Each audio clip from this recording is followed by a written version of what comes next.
Sud Radio, les débats de l'été, 10h-13h, Thierry Guerrier. 0826 300 300, le numéro de téléphone pour nous joindre si vous souhaitez intervenir pendant les débats de l'été. En particulier, mettez-vous d'accord avec nos 4 débatteurs. Si vous voulez leur faire une objection ou critiquer, revenir, discuter, n'hésitez pas. 0826 300 300. Je vous promets que je vous ferai passer à l'antenne face à nos 4 invités. Alors ce matin, eh bien, nous avions 2 anciens députés en la présence d'Alexis Bachelet, qui a été député socialiste un temps et qui est maire adjoint Europe Écologie Les Verts aujourd'hui à Colombes, en Ile-de-France, près de Paris. Autre ancienne députée, aujourd'hui suppléante d'ailleurs de la députée Olivier Grégoire. Vous êtes Fanta Berete, membre de Renaissance et de Ensemble pour la République au sein de ce groupe à l'Assemblée nationale.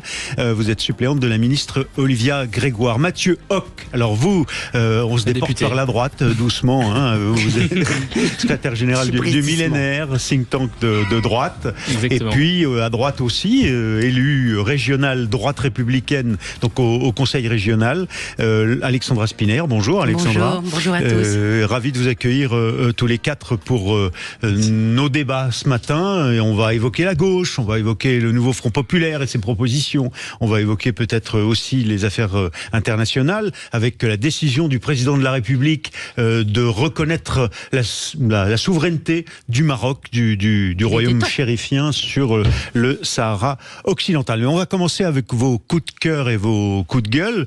Peut-être d'abord, les JO, parce qu'évidemment, on est tous saisis par cette, non seulement les Jeux olympiques, mais par la marchand mania ou la folie marchand. Je citais tout à l'heure le titre du Parisien aujourd'hui en France, le tout-puissant, comme si on allait se mettre à genoux à ses pieds. Alexis Bachelet, premier coup de cœur ou de coup de gueule, Alexis? Oui, c'est tellement puissant que moi j'avais l'équipe et qu'on me l'a arraché des mains tout à l'heure. On va tout savoir, les coulisses. Regardez. Je l'ai prêté, voilà, parce qu'il y avait long marchand à la une, et donc ça a créé tout de suite une espèce d'émeute dans le hall, là, dès l'entrée de la radio. L'équipe par Alexandra Spinner. J'ai préféré m'en séparer. Je dis oui, je te le prête, vas-y. Ah oui, non, mais l'équipe, parce que c'est de la radio ici, donc les gens n'ont pas l'image, même s'ils l'ont lu ce matin, pour ceux qui auront été acheter l'équipe. L'équipe, c'est donc cette une magnifique, une légende d'or et de sang. C'est donc Léon Marchand, bien sûr. Très beau titre. Oui. Bon, alors, c'était Alexis, un pardon, coup de cœur. Alors, je voulais, pour illustrer mon coup de cœur, parler de la performance qui a permis d'organiser hier les premières épreuves de triathlon dans la Seine, quand même, parce que ça faisait...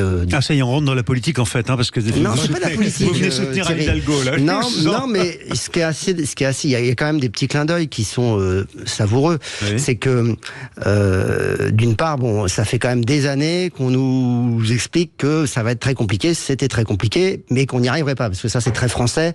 Dès que c'est compliqué, on va pas y arriver. On est très pessimiste. Je crois qu'on était aux alentours on est vers l'Afghanistan en termes de pessimisme dans les baromètres d'opinion internationale, etc. Ouais. Bon, finalement, ça a fonctionné. Et alors, le clin d'œil, c'est que la première épreuve qui s'est déroulée, donc officiellement, je mets de côté les remugles médiatiques, la ministre qui glisse dans la vase et qui foire un peu son entrée dans l'eau. Bon, Anne Hidalgo. Non, elle a plongé, alors qu'Hidalgo, elle a glissé. Non, c'est l'inverse. Non. C'est Amélie Oudéa-Castres qui a glissé.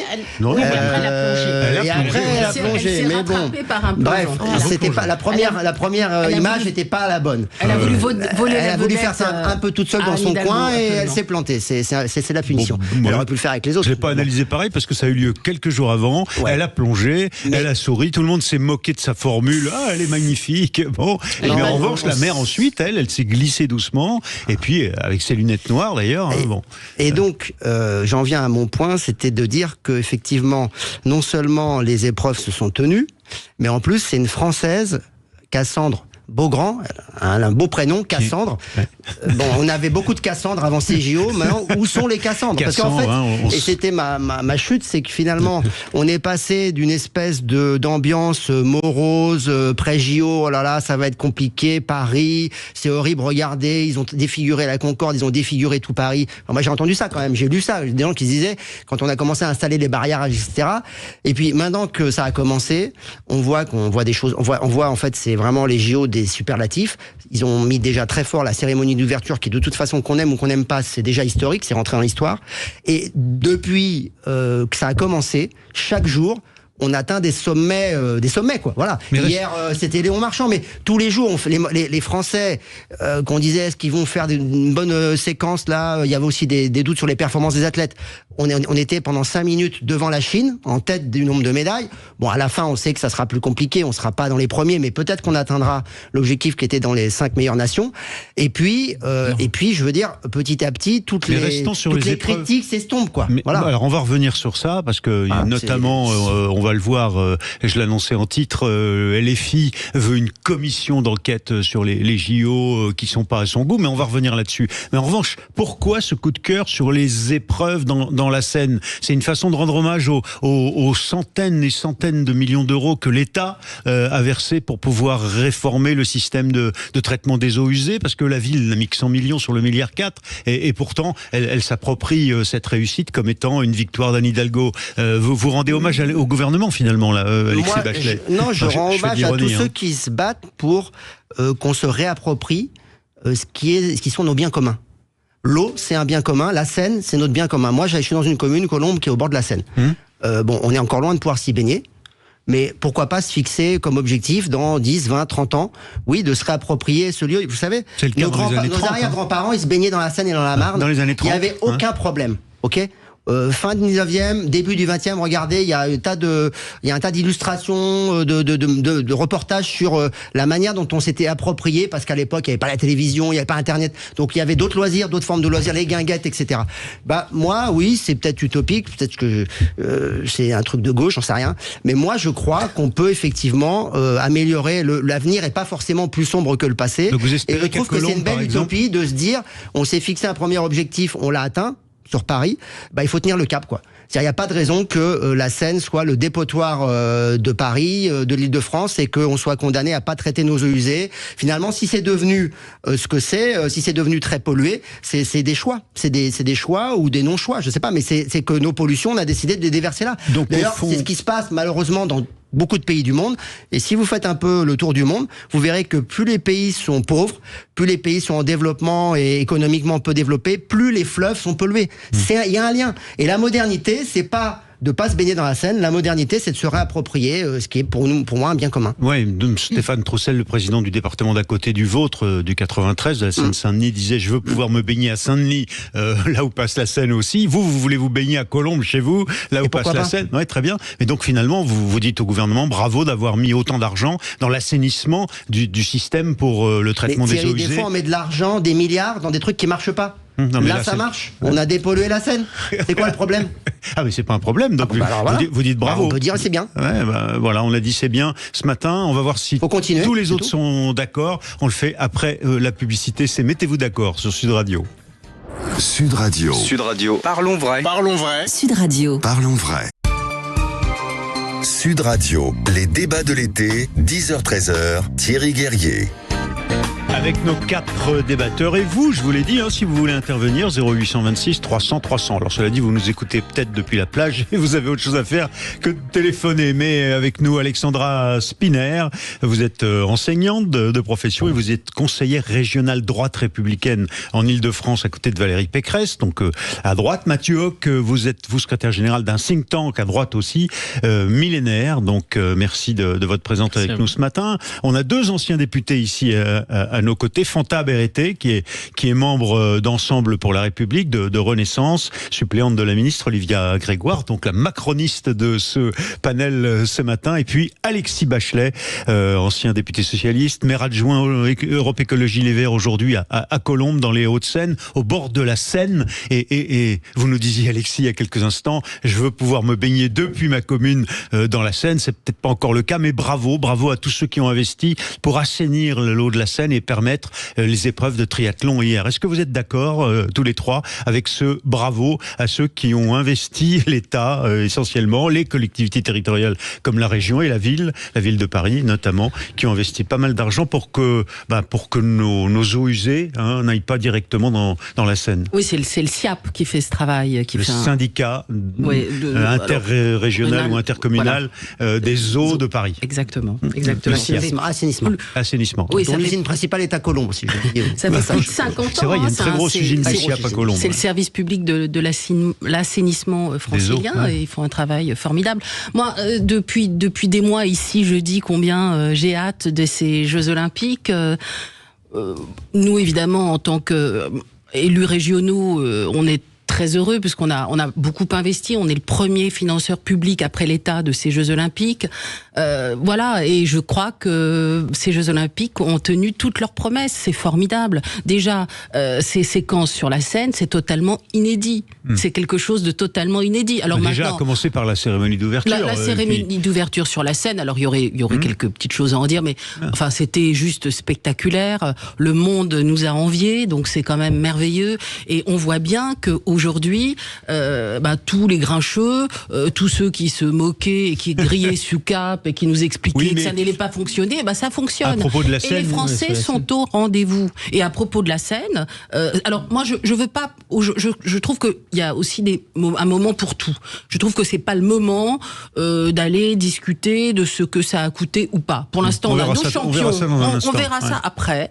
On a nos champions qui réalisent des exploits sur la scène. On a eu cette cérémonie d'ouverture sur l'eau. Mais quand Jacques Miard hier, par exemple, nous disait, ça vous fait sourire, mais et c'est un élu lui aussi, hein, il est maire de Maisons-Laffitte. Je sais bien, c'est un habitué de Valérie Expert ici, mais quand Jacques Miard nous disait hier, la cérémonie d'ouverture, c'était des petites barcasses. Il y avait des bateaux mouches. J'aime beaucoup Jacques, mais là, non, je crois que c'était pas des petites barquettes, ni des barcasses. Faut redescendre. Jacques, on vous salue. Jacques. On vous embrasse, Jacques, mais non, c'était magnifique, c'était spectaculaire. Ouais.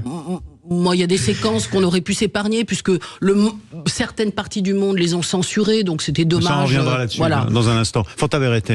Moi, je suis fan du coup de cœur parce que on a besoin, d'Alexis, puisqu'on a besoin, je pense, dans cette période de la France qui gagne.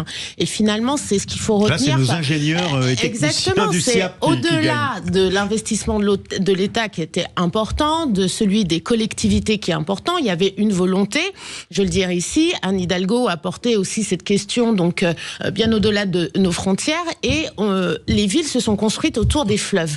On en parlait tout à l'heure. Les guinguettes, les gens qui plongeaient. Moi, j'ai un voisin qui me raconte qu'il sautait du pont Garigliano quand il était petit, en fait. C'est pas si Donc, vieux. c'est pas si vieux que ça. Il est assez âgé, mais c'est pas si vieux que ça. Donc, en fait, moi, ce que je relève là, c'est la performance. Quand la France veut, la France gagne. Et c'est ça qui est beau, en fait, là-dessus. C'est-à-dire qu'en plus, on va inspirer les autres villes. On est tous à regarder Paris 2050, Madrid 2050, etc. Si on arrive à rendre, finalement, les fleuves aux populations et à créer ces zones fraîches quelque part, je trouve que c'est important et que la France a montré un joli visage et qu'il faut continuer et persévérer pour qu'effectivement tout au long de la Seine, les habitants puissent se baigner, que ce soit sous les 37 ponts qu'on a vus ou bien plus loin. Mathieu, je voudrais apporter quand même un point de nuance sur ce débat sur la Seine et c'est peut-être le grincheux du plateau. On n'a pas envie de nuance aujourd'hui. Non mais je pense qu'en fait la difficulté qu'on a sur ce sujet qui est la Seine, l'assainissement de la Seine, c'est la temporalité. Parce que c'est-à-dire qu'en fait aujourd'hui la Seine est baignable, mais ce n'est pas certain qu'elle le soit dans les prochaines années. C'est-à-dire que quand on regarde les experts aujourd'hui qui nous expliquent justement qu'avec les orages, la multiplication des orages, la multiplication des dérèglements climatiques, ce n'est pas certain que les investissements colossaux qui ont été consentis jusqu'à présent pour la rendre baignable pour les Jeux Olympiques soient suffisants pour pouvoir sur la durée, le faire sur la durée. Et mais donc, il fallait pas les faire alors ?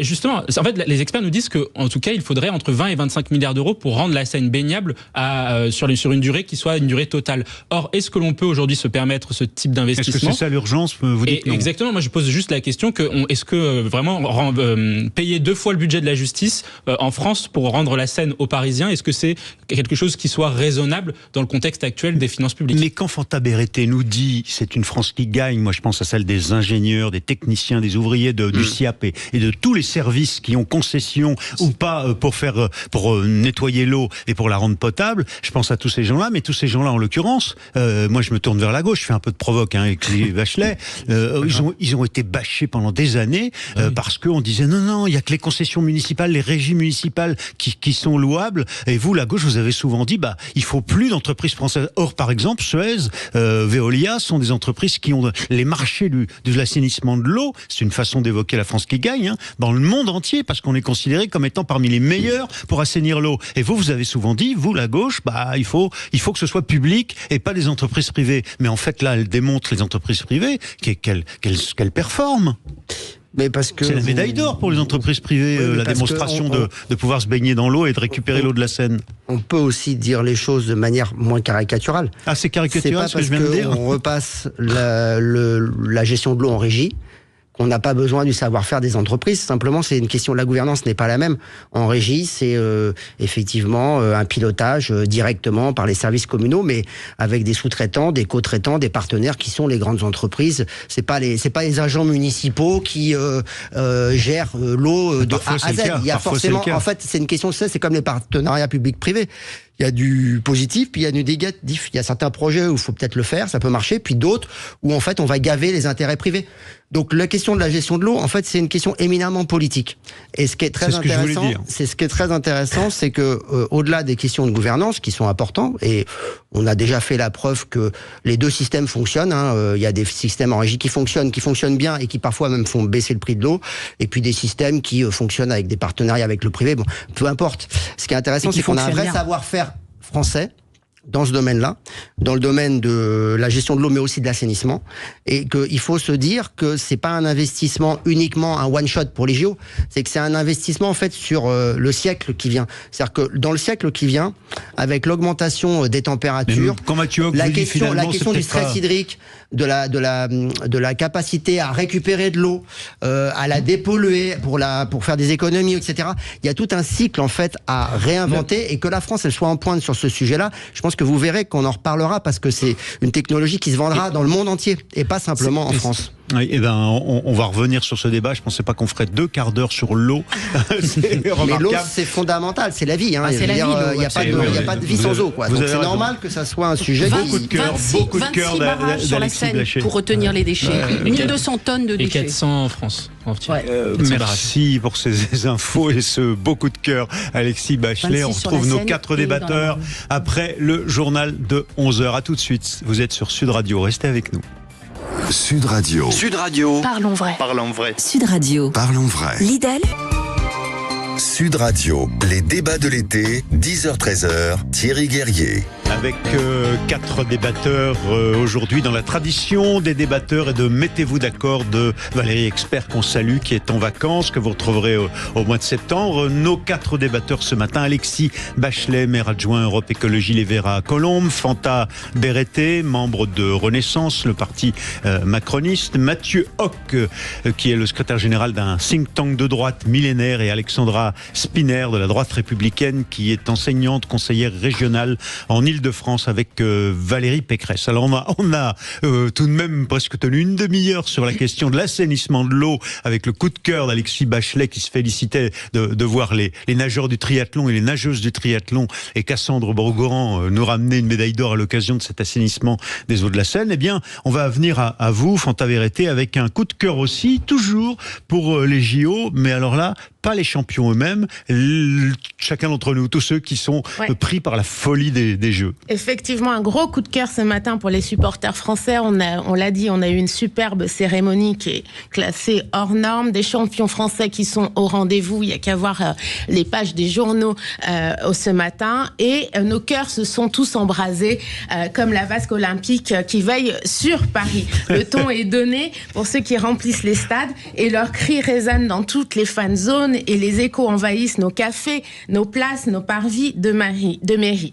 Nos yeux brillent, les larmes de joie coulent, nos bouches se déforment en écoutant et en chantant la Marseillaise. J'ai presque envie de dire en hurlant sur certains paragraphes de la Marseillaise. Et ce qui est fabuleux, je trouve, c'est qu'on arrive en plus à se motiver pour des équipes qu'on ne connaît pas, pour des sports qu'on ne maîtrise pas. J'ai assisté au match de foot République dominicaine, Ouzbékistan, il y a 2 jours au Parc des Princes. Première fois pour moi en 28 ans à Paris, au parc. J'ai eu hurlé comme jamais pour les deux équipes. Tout le stade hurlait pour les deux équipes. Nous étions là, nous avons chanté, ri, pleuré. Je crois que nous pouvons le dire, les supporters français remportent la médaille d'or déjà des Jeux Olympiques et j'espère qu'on sera tous d'accord sur ce point. Alors pourquoi un coup de cœur aux supporters eux-mêmes? Parce que au fond, vous trouviez qu'on avait un peu le supportriste jusque-là dans la façon dont nous supportons nos équipes.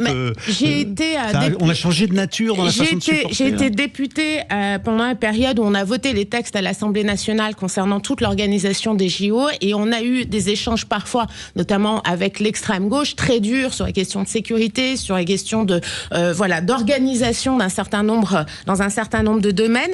Ensuite, on a assisté, je pense quand même, à ce JO bashing pendant des semaines. Je me souviens de Bardella qui sur un plateau disait que Jordan Bardella, que nous ne serions pas au rendez-vous, que nous n'arriverions pas à finalement sécuriser la cérémonie.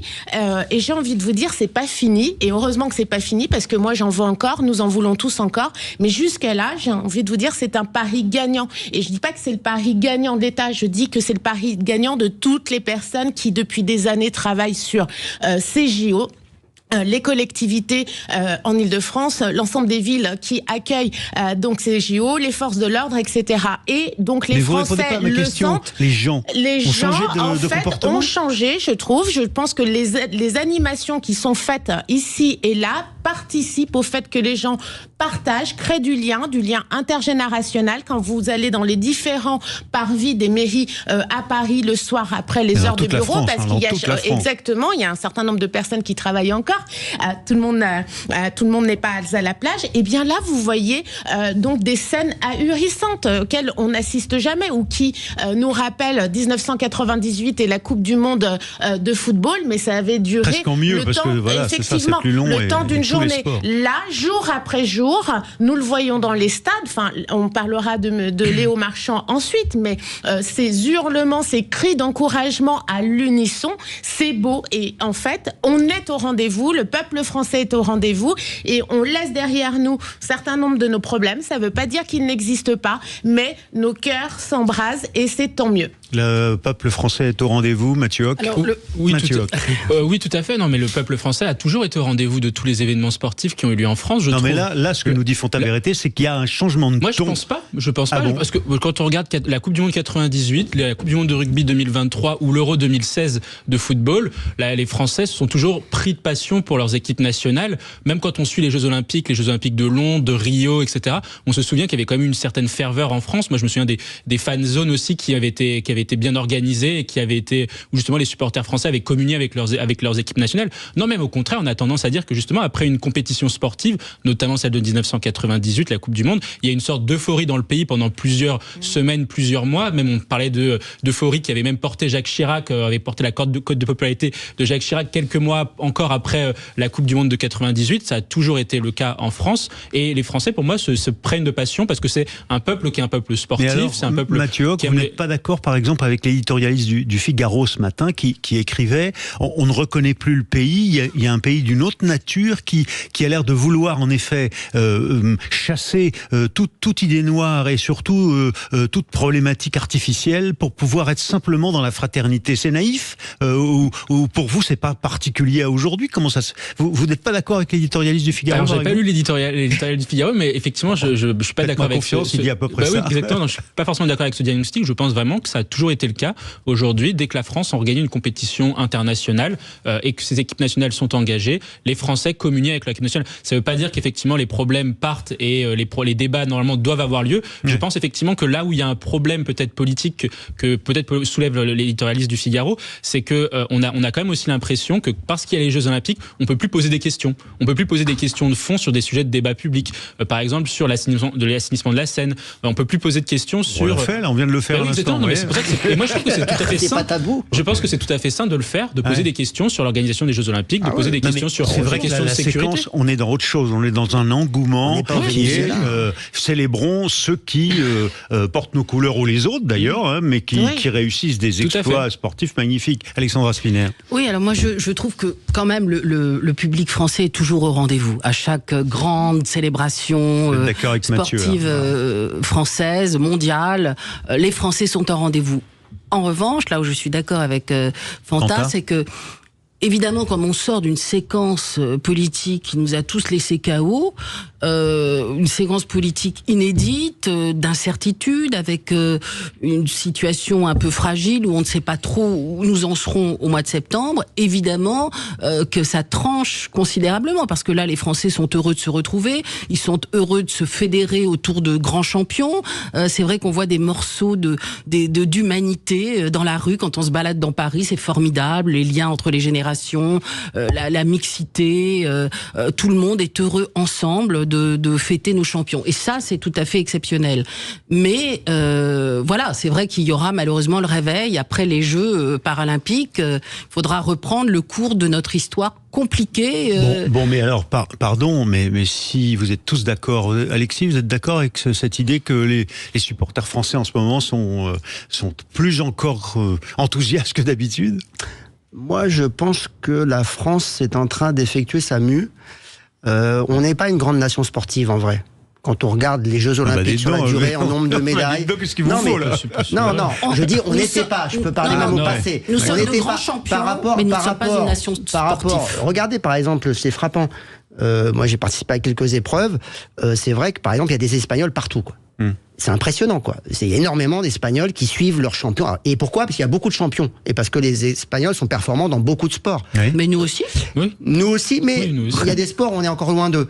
Mais nous, on a depuis 2 décennies, il y a eu un phénomène déclencheur, c'est 98. On gagne la Coupe du Monde. Les Français étaient des perdants magnifiques jusqu'en 98. Depuis 98, ce qui a changé, c'est la mentalité et la culture de la gagne qui fait qu'effectivement, la France est en train de devenir une grande nation sportive. Pas encore une grande nation de sportifs, parce qu'on est très en retard dans la pratique du sport. Il y a beaucoup de pays, on parle souvent de l'Allemagne, où c'est inclus dans la scolarité, etc. Mais en revanche, je pense que là, on est en train de développer une nouvelle dynamique, et je pense qu'à l'avenir, on va se rendre compte que la France a des potentialités qu'elle n'a pas encore exploitées, notamment dans le domaine du sport. Oui, sur la nation française qui serait pas une nation sportive, ou en tout cas qui vient doucement. Mais je pense que depuis 2017, pour la peine, on a inclus dans les programmes scolaires plus de sport. Certains grands sportifs ont mentionné aussi qu'il y a eu un investissement sans pareil concernant donc justement les infrastructures, mais également le suivi des sportifs et l'amélioration aussi de leurs conditions de vie. En dehors des grands rendez-vous, parce que ça c'est un point important. Certains sportifs, je lisais un article hier concernant des rugbyman étrangers qui étaient obligés de faire des photos sur une application pour pouvoir tout simplement presque manger en dehors des grandes épreuves, pas les nôtres mais d'autres. Donc en fait, il y a un investissement qui doit se faire aussi de la part de l'État sur les infrastructures, et les JO ont permis. C'était le cas, l'INSEP, on l'a dit hier. Oui, et l'INSEP a été créé justement après c'est le général de Gaulle, c'est les années 60. Exactement, après le fiasco d'une Olympiade. Donc en fait, l'investissement de l'État, des collectivités, chacun dans ses voies, est important pour la réussite de nos sportifs sur le long terme. Alexandra ? Oui, alors nous, évidemment, à la région, on fait des investissements considérables. Vous nous l'avez dit souvent. Mais c'est quand même important, écoutez, de le dire. Pourquoi ne pas ? On ne parle jamais des trains qui arrivent à l'heure, c'est quand même aussi. Donc on fait des investissements majeurs dans le sport, dans les infrastructures sportives en Ile-de-France. Et donc ça, c'est important aussi pour devenir une grande nation sportive. Mais moi, je pense aussi qu'il nous faut aussi des modèles. Il nous faut des modèles, et d'où mon coup de cœur pour le Léon Marchand. Il nous faut des modèles pour pouvoir rêver et pour pouvoir être inspirés. C'est quoi votre coup de cœur, Léon Marchand ? Parce qu'on est tous dans la Marchand folie. C'est un coup de cœur que nous partageons ici, que nous partageons avec tous les Français. Pourquoi mon coup de cœur pour Léon Marchand ? Voilà un jeune homme qui nous propose un profil un peu différent de ce que nous donne par exemple le football, de jeunes adolescents à problème, capricieux et trop gâtés. On a ici aussi un jeune homme qui, humble avec une grande humilité, qui paraît très détendu, qui a le sens du travail, qui est heureux, parce que oui, c'est ce que disait aussi Fanta tout à l'heure, on a besoin d'être heureux, on a besoin d'une séquence comme ça de bonheur partagé, et je trouve que ce jeune homme est extraordinaire, il nous propose vraiment un visage de la France qu'on aime. On va voir si c'est partagé par tout le monde, parce que tout à l'heure, je vais vous faire réagir là, dans quelques minutes, quelques instants, sur cette initiative de certains députés LFI qui veulent une enquête populaire, une enquête parlementaire sur les Jeux Olympiques. C'est tout de suite, et c'est dans Mettez-vous d'accord. Sud Radio. Sud Radio. Parlons vrai. Parlons vrai. Sud Radio. Parlons vrai. Sud Radio, les débats de l'été, 10h-13h, Thierry Guerrier. Alors, nous étions un instant sur la question de savoir si on soutenait tous ou pas Léon Marchand. Bon, ça c'est fait, tout le monde est d'accord là-dessus, avec ce coup de cœur d'Alexandra Spinner, avec nous Mathieu Hoc, Fanta Berrettez et Alexis Bachelet. Et tout de même, je voulais vous relancer sur cette question des Jeux Olympiques, parce que c'est quand même très bizarre. Alors, c'était il y a 5 jours. Je ne sais pas si ces mêmes députés de LFI, Alexis Bachelet, on peut vous poser la question, hein, parce que après tout, c'est votre camp politique. Hein, vous n'êtes pas à LFI, vous êtes à Europe Écologie Les Verts, d'accord, mais enfin vous êtes des alliés. Et puis Marine Tondelier, Sandrine Rousseau sont à peu près sur la même ligne que Clémence Guettet, qui dit, qu'est-ce qu'elle dit, Clémence Guettet, députée LFI? Elle dit, on lance une commission d'enquête populaire sur les Jeux Olympiques et Paralympiques de Paris, parce que c'est du sport business, c'est la restriction des libertés publiques, c'est les habitants qui sont expulsés, c'est les contrats opaques et les dégâts écologiques. C'est-à-dire qu'en gros, c'est du géobashing déguisé. Oui.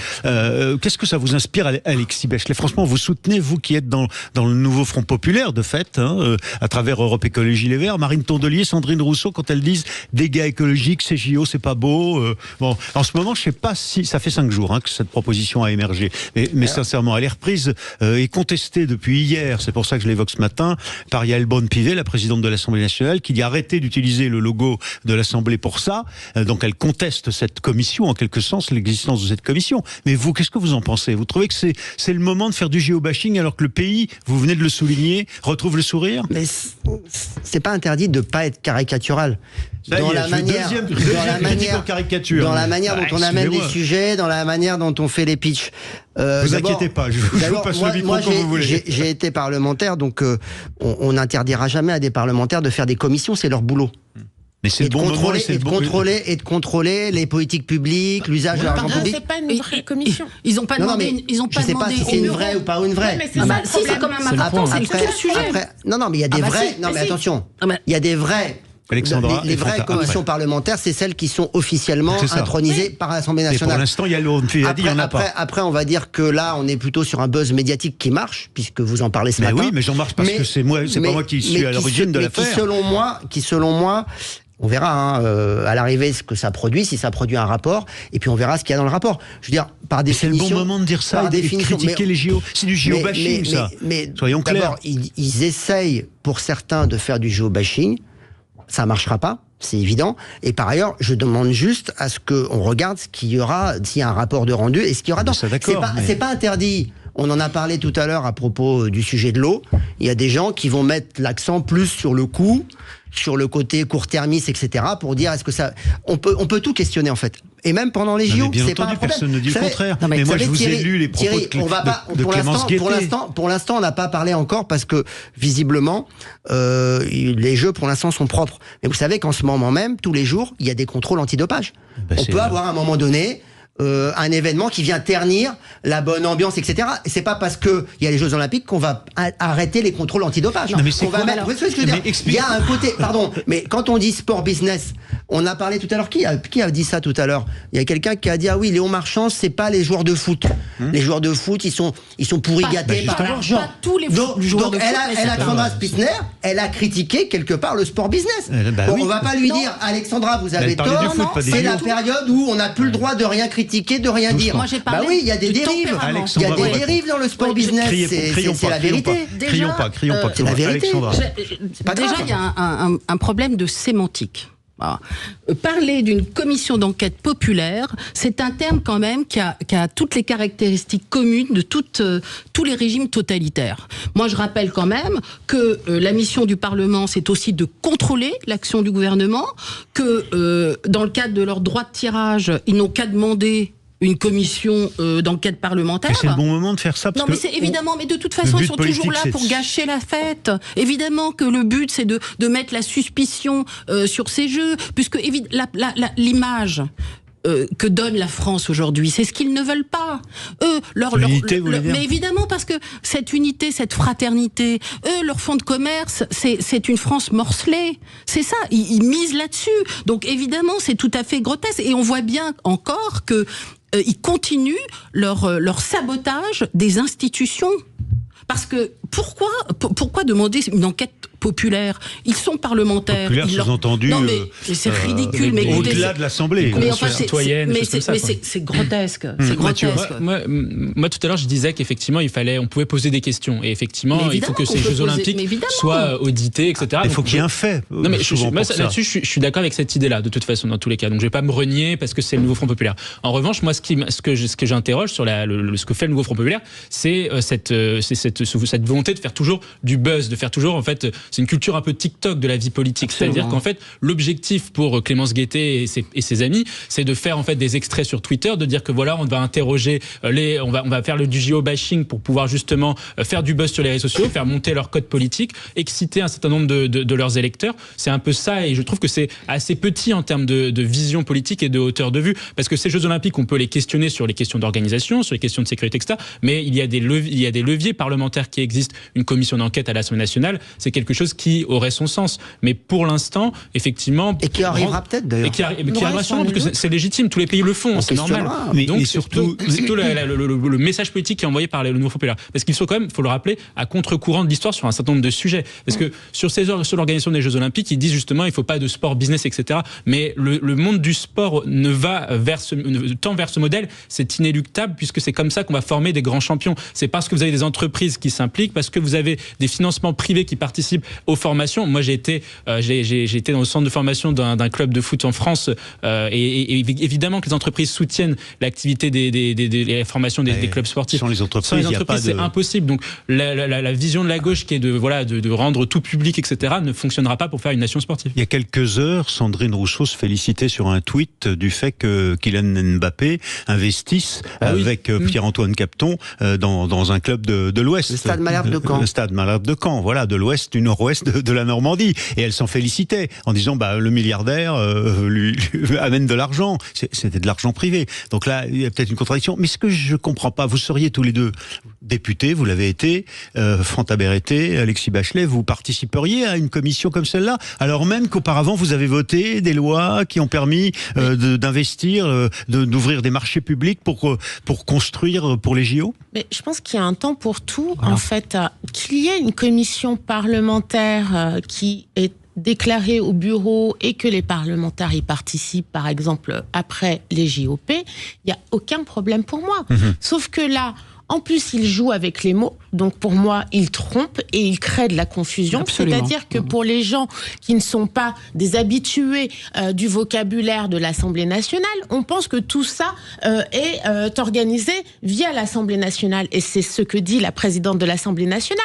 Non, ce n'est pas une commission parlementaire. Donc, il devrait changer les mots. Ensuite, le géobashing, oui, forcément. C'est-à-dire qu'ils n'ont pas arrêté, la députée Martin, moi je vous invite à re-regarder les vidéos concernant le texte sur les JO, n'a pas arrêté de bâcher les Jeux, elle continue, c'est inadmissible. Ils essayent de Martin, Elisa Martin, je crois que c'est Elisa le prénom. Et ils continuent, je vous enverrai une capsule, ils essayent de surfer bien loin du surfeur brésilien Gabriel Medina sur les craintes, exactement, à la lévitation, sur les craintes et les peurs des gens. Mais en fait, j'ai envie de vous dire que la France est à l'heure des JO et qu'aujourd'hui, on considère qu'on est en trêve olympique et qu'il le souhaite ou pas. En fait, cette commission, dans les termes qui ont été énoncés, n'a pas lieu d'exister. Alexis Bachelet, une minute avant la pub. Oui, non, c'était peut-être parce qu'il fallait créer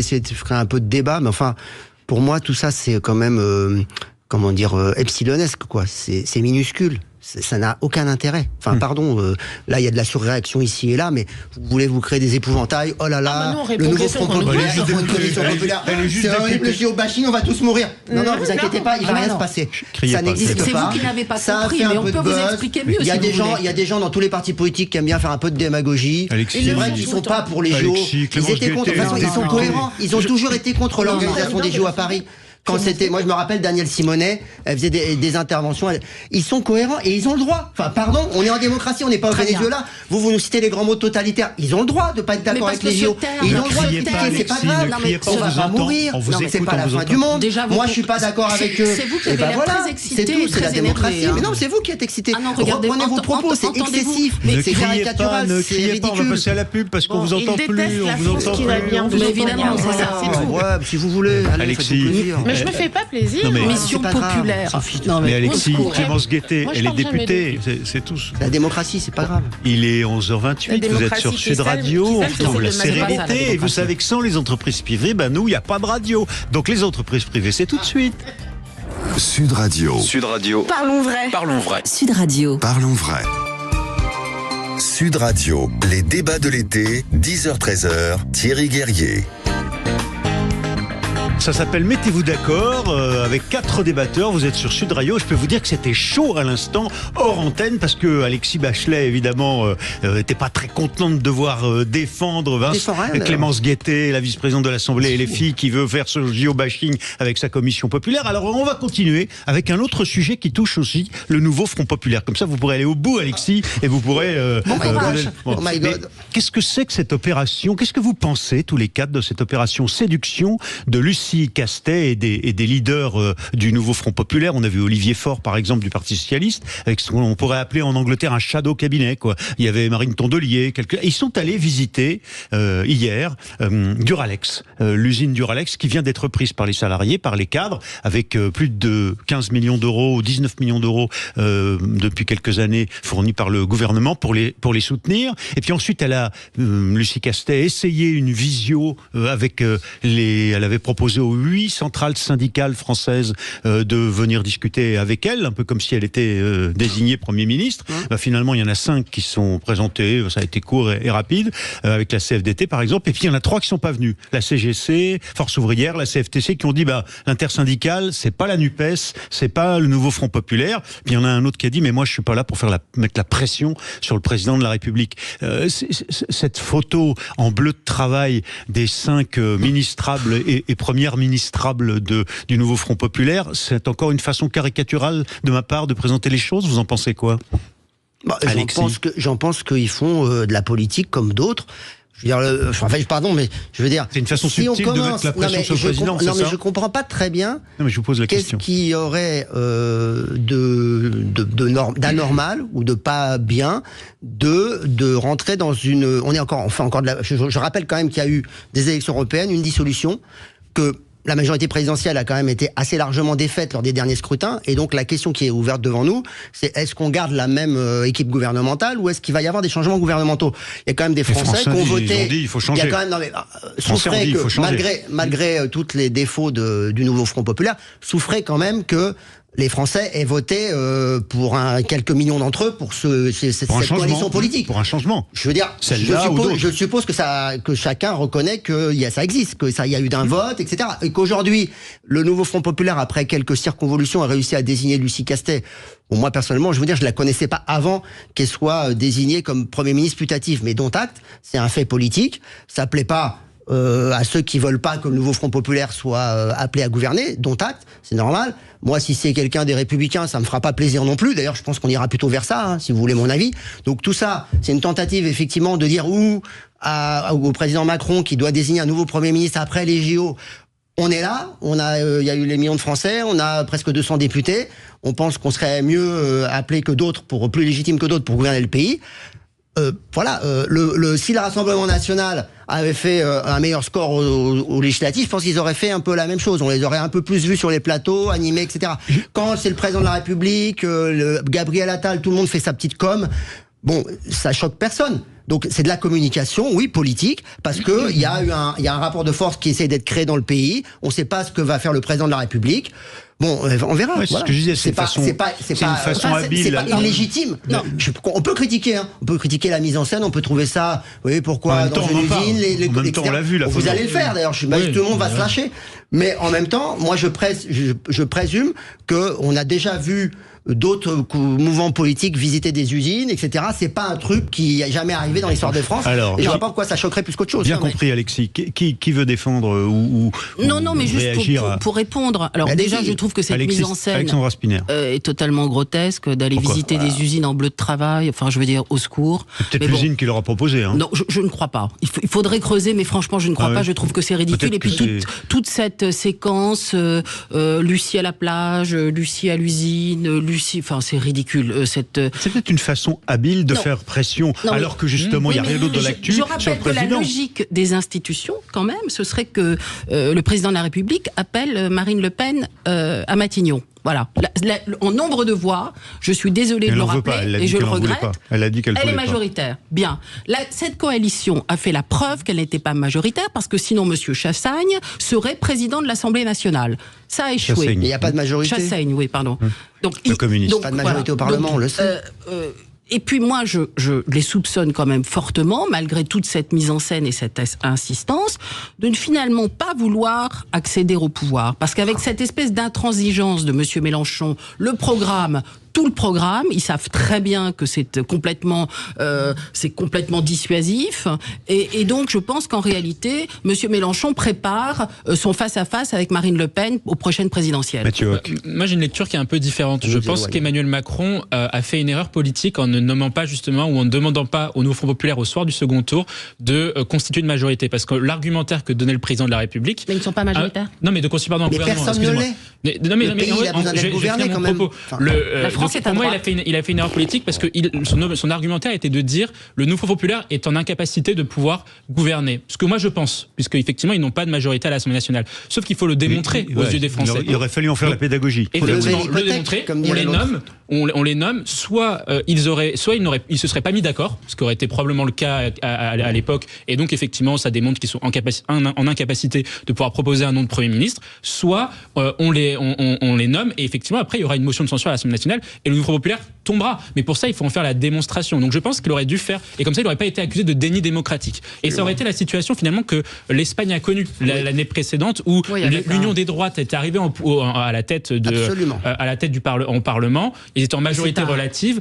L'Union des droites de gauche n'a pas réussi à proposer un Premier ministre, et c'est Pedro Sanchez, leader socialiste, qui est encore aux manettes. Et il n'y a pas de déni démocratique en Espagne, contrairement à la France. En revanche, pour revenir sur le sujet initial, sur ce que fait Lucie Questet, je pense que c'est d'une certaine façon assez grotesque, puisqu'il faut quand même rappeler que pour le choit de l'usine, parce que la gauche quand même, le Nouveau Front Populaire, et les écologistes quand même se sont trompés. L'usine Durex, ça aurait été plus rigolo. Les écologistes et la gauche s'est quand même trompé sur un certain nombre de sujets liés à ces sujets-là, notamment sur la politique industrielle. C'est eux qui ont contribué depuis 1981 à désindustrialiser le pays par des mesures économiques, normatives et fiscales qui sont contre les entreprises. Je rappelle quand même qu'entre 1981 et aujourd'hui, on a perdu 2 millions d'emplois industriels dans le pays. Donc c'est assez grotesque. Ils vont justement chez Duralex qui essaye de s'en sortir et qui repousse les salariés. Oui, mais c'est eux qui sont les problèmes. On va pas lutter contre un problème avec les personnes qui ont causé ce problème-là. Bon, Duralex, je rappelle que c'est le verre, les fameux verres, tout le monde les connaît, et Durex, c'est plutôt le caoutchouc. C'est autre chose. C'est pas mauvais non plus dans le caoutchouc. Oui, non, mais Durex, ils n'ont pas de problème, ça fonctionne, ça se vend bien. Je parle de l'action qui fonctionne. Fanta. Vous voulez que je réponde à quoi? Il y a tellement de sujets là-dessus. Non, c'était sur le travail, la pression au président. Bon, mais je reviens à Alexandra, alors qu'il voulait précisément répondre sur les entreprises, parce qu'on ne soutient pas assez les entreprises. Au fond, c'est ce que dit Mathieu, et on les célèbre pas assez, alors qu'elles ont contribué largement au succès des JO. Mais pardon, Fanta. Alors, juste sur bon, moi, ce qui m'a choquée en tant que fille d'ouvrier, c'est de voir des gens qui mettent des bleus. Merci. Une fois de temps en temps. Voilà. Les politiques ont l'habitude de mettre un casque ou des chaussures de sécurité ou un gilet, etc. Sur certaines, exactement. Sur certaines usines, quand il y a un problème, un point lié à l'hygiène ou à la sécurité. C'est des règles de sécurité obligatoires. Là, mettre cette petite veste qui est apparue à Paris il y a quelques années d'ailleurs et qui est portée par, excusez-moi de le dire comme ça, un certain nombre de bobos. Donc, pardon. Et donc, vos électeurs, entre parenthèses. Moi, ce qui me fatigue, c'est qu'en tant que fille d'ouvrier, moi j'ai vu mon père porter cette veste et pour ma mère à table, la question c'était travaillez bien à l'école, sinon, je parle des usines des années 80. Vous aurez la même veste que votre père. Vous aurez cette même veste et ce qu'il faut, c'est que vous ayez une chemise avec un col blanc. Moi, je viens de ce type de famille-là. Pareil. À la fin de la semaine, moi, mon père, il avait une mission, c'est amener ses bleus de travail sales. Il était tourneur-fraiseur au lavomatique parce qu'on ne lavait pas le linge de l'usine avec le linge familial. Et quand on est ouvrier, et encore aujourd'hui, la photo de Lucie Castet en bleu de travail, ça vous a on compte ses heures supplémentaires. Moi, j'ai vu mon père faire ça tous les soirs. Il notait le nombre d'heures supplémentaires. Parfois, c'était des minutes supplémentaires, 37 minutes, etc. Et il calculait à la fin. Donc, voir cette jeune femme qui a plombé les finances parisiennes, qui commence son tour de France. Donc, c'est vrai. Elle est directrice des finances, mais elle est arrivée après. À l'usine, dans une usine, en plus, dans laquelle l'État a investi 19 millions d'euros pour sauver les salariés. Je trouve que c'est une mascarade. C'est un hommage à l'action du président de la République. Vous devriez dire. Sauf qu'ils l'ont pas dit comme ça. Sauf qu'ils l'ont. Alors, Fanta, elle a pas. Non. Non, mais Alexis, bonne foi intellectuelle, ce serait qu'ils le disent dans ce cas-là. Mais ils l'ont pas pris comme tel. Il y a d'autres qui vont le dire. Alors vous allez le dire. Thierry Verrier va le dire. Non, mais il suffit de la même manière que Lucie Castet est arrivée il n'y a pas très longtemps. Criez pas, Alexis. À la mairie. Non, mais je crie pas. Mais dès qu'on dit les choses avec un... Non, mais ça, c'est vraiment typique de la bien-pensance. Mais non, pas du tout. Dès qu'on dit les choses avec un tout petit peu de conviction, c'est horrible, vous avez des convictions. Ah oui, j'ai des convictions. C'est les auditeurs qui supportent pas quand on crie fort, là, c'est tout. Je les connais aussi bien que vous, Thierry, ils aiment bien le débat, sinon ils n'écouteraient pas l'émission. Si tout le monde parle comme ça avec sa petite voix pour dire, voilà, moi j'ai mes éléments de langage pour vous dire que Lucie Castet c'est bien ou c'est pas bien. Non, on parle avec son cœur, on parle sur ce qu'on a à dire. Moi, je suis complètement d'accord avec l'analyse. Parce que Jamel Abdelax s'arrache les cheveux. Mais il y a des ingénieurs du son, ils vont faire le job, vous inquiétez pas. Ça va bien se passer. Le réalisateur. Son analyse, elle est nickel. Voilà. Ce qu'il a dit, moi j'ai pas besoin de il l'a dit mieux que moi. Moi je suis parti sur un autre truc de com. Lui il a dit voilà, le cadrage politique c'est ça. D'ailleurs je note que personne ne réagit, alors que c'est le truc le plus important, ce qu'il a dit depuis le début, parce que là, on s'amuse sur le... Rappelez-nous, Mathieu, moi aussi, j'ai des je pense que c'est sur la fait de nominer le réalisateur. Non, mais pardon, c'est pas le sujet. Non, mais pardon, on peut tous raconter notre histoire nombriliste, etc., d'où on vient. Moi aussi, j'ai des origines populaires, mais c'est pas le sujet. Le sujet, c'est ça. C'est politiquement... Qu'est-ce qui va se passer dans quelques semaines ? Qui va être nommé Premier ministre ? Et je suis complètement d'accord, parce que le président de la République avait un minimum de respect des institutions et de respect du vote et de la composition de l'Assemblée nationale. Il essaierait de faire la démonstration qu'il n'y a pas de majorité à gauche. De la même manière qu'il a nommé Gabriel Attal, il n'y avait pas la majorité absolue. Il y avait une coalition qui s'appelait Ensemble, Renaissance, En Marche, je sais plus trop quoi. Il y avait 250 députés. Là, d'ailleurs, maintenant, il y en a 120 de moins, hein, parce que c'est quand même un échec, faut quand même le dire. La majorité présidentielle a été mise en échec. Aujourd'hui, ce qui aurait été logique, c'est de lever l'hypothèque, de dire voilà, ok, le nouveau Front Populaire, finalement, vous êtes la coalition qui est devant, parce qu'en coalition, c'est eux qui ont le premier nombre de députés. Je disais, c'est arithmétique. Je nomme un Premier ministre, mettez-vous d'accord sur une personnalité, je nomme, et on verra ce que vous faites au pied du mur. On voit le maçon au pied du mur. Là, on est dans un déni de démocratie, ça se passe pas comme ça dans les autres démocraties parlementaires, et les Français, peuvent se demander légitimement qui va être nommé Premier ministre et pour mener quelle politique. Moi, c'est quand même un tout petit peu important pour les gens. Mais qu'on se pose la question, c'est complètement normal, et le président est le seul à pouvoir nommer, et pour l'instant, Jupiter. Il n'a rien dit. Il n'a rien dit. Peut-être que il a dit quand même que... Non, mais peut-être il y a cette trêve olympique et peut-être que quelqu'un de la gauche, issu de la gauche, sera donc mentionné. Donc aujourd'hui, il n'y a pas de débat là-dessus. La seule chose que je retiens, c'est que ces gens-là sont en train de faire campagne. Vous l'avez dit, je retiens votre phrase. C'est normal de le faire. Moi, c'est normal en tant que qu'ancienne parlementaire que je me je me pose des questions, mais je vous ai dit que c'était normal. Ah bon? Que je me pose des questions et je relève le point. Je ne suis pas d'accord avec vous. Effectivement, mes souvenirs sont importants parce que cette veste bleue, en France, elle veut dire quelque chose dans tout un tas de territoires. Et la gauche, dans son intégralité, et ça a été rappelé depuis 81. Donc, moi, je me souviens de cette élection. J'avais 6 ans. C'est la première fois que je suis montée à Paris, tellement mon père était content. Mais il n'imaginait sans doute pas combien il allait perdre dans cette aventure. Parce que les emplois dans l'industrie, on les a perdus à partir de là. Et la Macronie n'a fait que remettre des usines. La Macronie, c'est caricaturalement les cols blancs. Hein. Il n'y a pas de col bleu en Macronie, ça n'existe pas. Excusez-moi, moi je viens d'une famille politique. Les usines à batterie dans le nord de la France. Pas, s'il vous plaît, criez pas parce que les entreprises, allons-y à nouveau, leur pub, c'est parti. Moi je vois Cocorico. Sud Radio. Parlons vrai. Parlons vrai. Sud Radio. Parlons vrai. Sud Radio, les débats de l'été, 10h-13h, Thierry Guerrier.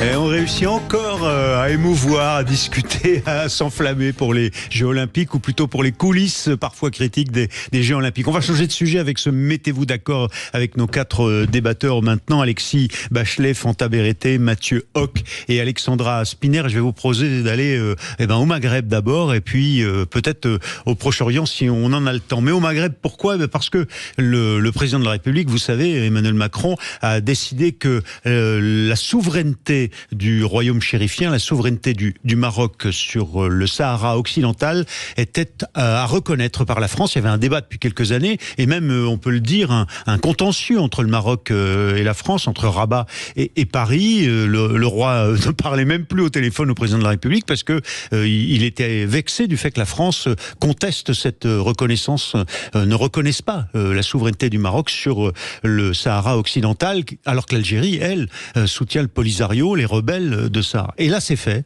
La France reconnaît que le Maroc est souverain sur cette région. Vous allez entendre l'ambassadrice du Maroc en France, Samira Sitaïl, qui était tout à l'heure l'invitée de Benjamin Glaise et qui confirme que du coup, par exemple, la grande réconciliation franco-marocaine, c'est un voyage sans doute à l'automne d'Emmanuel Macron au Maroc. Sa Majesté le roi du Maroc a envoyé une lettre au président Macron suite à cette annonce. Et puis, évidemment, il rappelle que ils se sont parlé à plusieurs reprises de cette visite d'État du président Macron.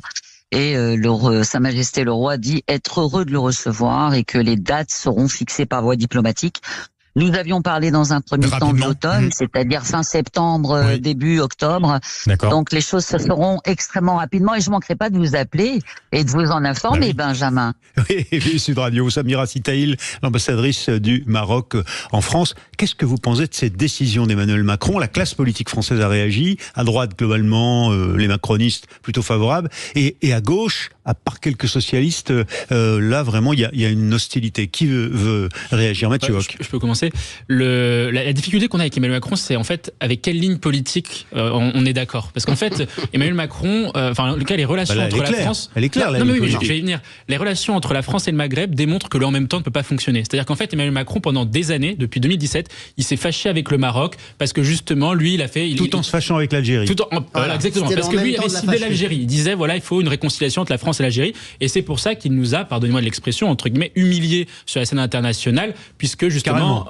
Oui, parce que pour moi, il a cédé au chantage du régime algérien qui est de pratiquer ce qu'on appelle la rente mémorielle sur la guerre d'Algérie. C'est-à-dire que le régime algérien fait du chantage à l'égard de la France en disant, voilà, sur le passé, exactement, en capitalisant sur cette rente-là. Et Emmanuel Macron était rentré dans ce jeu-là avec l'Algérie. Donc il s'était brouillé avec le Maroc. À tel point que lorsqu'il y a eu l'année dernière le séisme au Maroc, le Maroc n'a pas fait appel aux Français, aux pompiers français, aux experts français, alors qu'il le faisait. Il le faisait traditionnellement puisque nos relations étaient bonnes. Donc il avait réussi à nous couper de relations historiques avec le Maroc alors que nos relations doivent être très bonnes avec ce pays-là. Ça y est, on est réconciliés. Et ensuite, exactement, donc pour justement là maintenant il opère un revirement parce qu'avec l'Algérie ça ne se passe pas bien puisque de toute façon avec le régime algérien on n'ira jamais assez loin dans l'excuse, on n'ira jamais assez loin dans le fait de céder à leur chantage mémoriel et donc ils essayent de se rapprocher du Maroc moi je suis favorable au rapprochement entre la France et le Maroc, mais il aurait fallu justement ne pas se fâcher avec le Maroc auparavant. Donc j'ai bien compris, vous êtes d'accord avec le président de la République, mais vous êtes critique et ironique sur sa façon de gérer. Alexandra Spinner, droite républicaine, vous êtes d'accord avec cette décision? Traditionnellement, les républicains, les gaullistes soutenaient oui, nous évidemment, Hassan II, on défend la souveraineté historique du Maroc sur cette partie discutée du territoire, le Sahara occidental.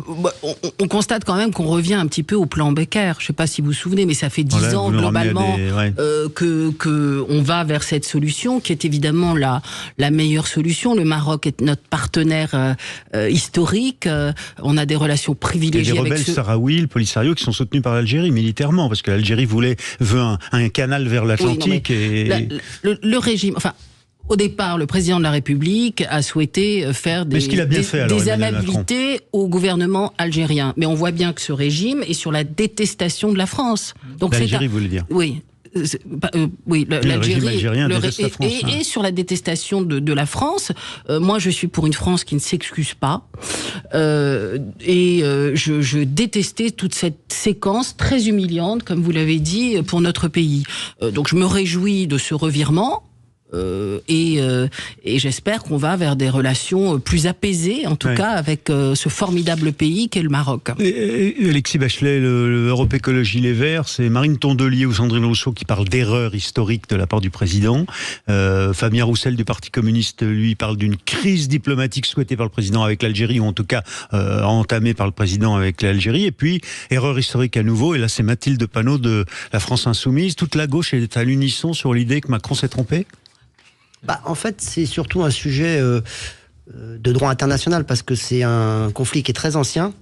Et depuis 30 ou 40 ans, en fait, ce qui est en suspens, c'est l'organisation d'un référendum d'autodétermination du peuple sahraoui qui a été reconnu. Parce que tout le monde fait comme si c'était normal qu'on aille vers une espèce d'annexion du Sahara occidental. On a deux États qui se disputent un territoire, surtout. D'autonomie suivi d'un référendum, c'est pas la même chose. Oui, bien sûr. Mais le référendum, il est demandé depuis 40 ans. Okay. Mais l'ambassadrice nous disait ce matin que c'était de la propagande, parce qu'en vérité, c'est deux puissances étatiques qui veulent ce territoire, parce que c'est un débouché sur l'Atlantique. Absolument. C'est pour ça dire qu'il n'y a pas eu de référendum. Oui, mais on voit bien que les peuples là-dedans ne sont pas très pris au sérieux. Et fait l'objet d'une, d'un conflit diplomatique intense entre l'Algérie et le Maroc. Et il y a des deux côtés du lobbying qui, pour défendre un Sahara occidental qui serait autonome du Maroc et aller vers une espèce d'indépendance, et de l'autre côté, le Maroc qui dit non, nous avons des droits historiques, imprescriptibles, la marche verte, etc. Et donc, ça doit être finalement inclus dans le royaume chérifien. Voilà. C'est simple, hein. Enfin, c'est simple. Mais du coup, il a bien fait, Emmanuel Macron, ou pas, à votre avis? À mon niveau, je suis surpris, vraiment, je suis surpris de cette annonce intervienne là, maintenant. J'aimerais comprendre. Je comprends pas forcément. Est-ce qu'on considère qu'effectivement le plan marocain est le bon plan? Auquel cas, pourquoi il fait ça maintenant, quoi? C'est ça la question que vous posez. Pourquoi Emmanuel Macron? Je pense qu'il y a toujours dans la diplomatie, depuis qu'Emmanuel Macron est président de la République, on a une diplomatie en fait en yo-yo, quoi. Peut-être parce que bientôt ça va lui échapper. C'est-à-dire qu'on fait en yo-yo ou en même temps. C'est un coup à droite, un coup à gauche. Mais tout le monde le dit, hein. C'est ce qui a été très bien dit tout à l'heure. En fait, il y a des trucs qui marchent pas. Le en même temps en diplomatie, ça ne marche pas. À un moment donné, quand il y a un conflit régional qui est enquisté depuis 40 ans, et il y a deux puissances régionales qui s'opposent, si on prend le parti de l'un plutôt que l'autre, on va certes renforcer nos liens avec le Maroc. Le Maroc fait un lobbying intense pour que ça aille dans cette direction-là, et il a réussi d'ailleurs, mieux que l'Algérie. Mais il faut pas s'étonner non plus à ce moment-là que l'Algérie se raidisse. Il faut pas espérer avoir des partenariats privilégiés avec l'Algérie dans les prochaines années. On n'espère pas avoir des partenariats avec le régime algérien. On ne l'espère pas, oui, c'est ça.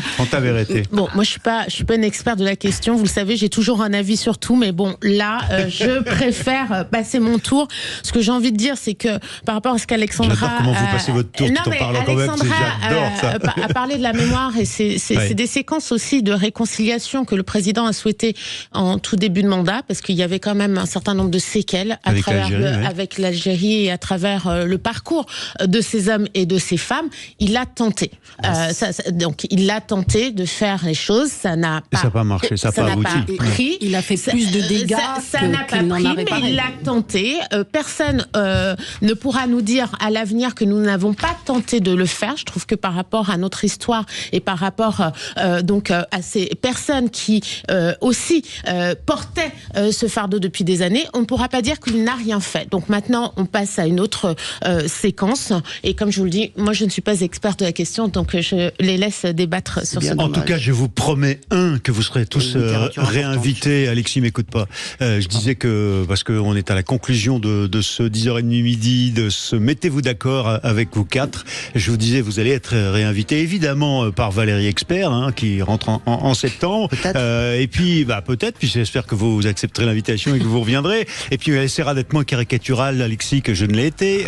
Bon, ça c'est parce que je suis vexé. Et puis ça se travaille. En effet, Alexis Bachelet, Fanta Berreté, Mathieu Hoc, Alexandra Spinner, avec tous les éditeurs de Sud Radio, on vous applaudit, on vous remercie d'avoir été nos invités en ce 1er août. Vous n'êtes pas encore partis en vacances. Vous partez bientôt? Petit tour de table? Mi-août. Mi-août, et vous partez où? En Crète. En Crète? Grèce? Alexis? Je suis déjà parti au Sénégal, mais... Donc Sénégal, Colombe, vous restez et vous partez en Savoie, en France, Alexandra. Des vacances grecques. Voilà. Écoutez, tout bientôt. Voilà. Formidable. Bel été à tous. Nos racines à tous, bel été à tous. On se retrouve tout de suite pour la suite des débats de l'été avec évidemment Joseph Ruiz et les Jeux Olympiques dans tous leurs états. Vous êtes sur Sud Radio. Sud Radio. Sud Radio. Parlons vrai. Parlons vrai. Sud Radio. Parlons vrai.